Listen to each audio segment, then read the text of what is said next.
Black History Month is important so that we don't forget of the sacrifices that our ancestors have made over the years.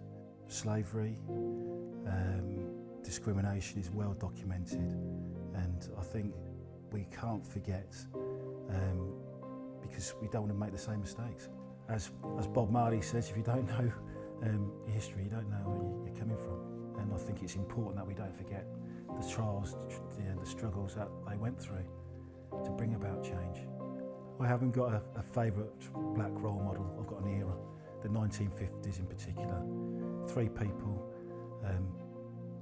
Emmett Till was a 14-year-old.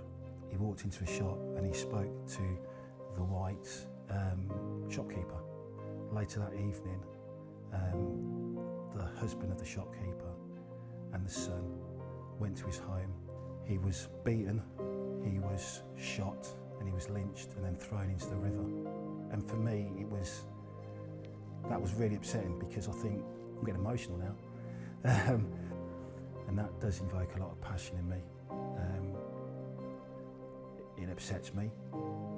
His mother, she made a stand and she wanted to show his body to the world, what he'd actually gone through, and his body was mutilated, and she had an open casket. And I say the 1950s because at the same time there was a woman called Rosa Parks.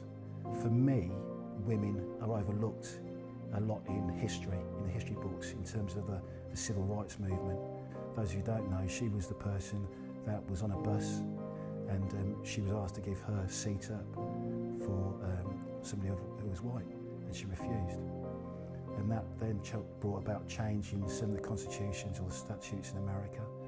But then it brings me on to my idol, and somebody that I've always thought highly of, because he made a stand not to go to war, and he lost his world titles, and it was like a phoenix rising from the ashes after having his title stripped away from him, his world heavyweight titles. That's Muhammad Ali, and he went made massive strides to actually breaking down the barriers, and for me, that's why he's always going to be in my Hall of Fame in terms of black history.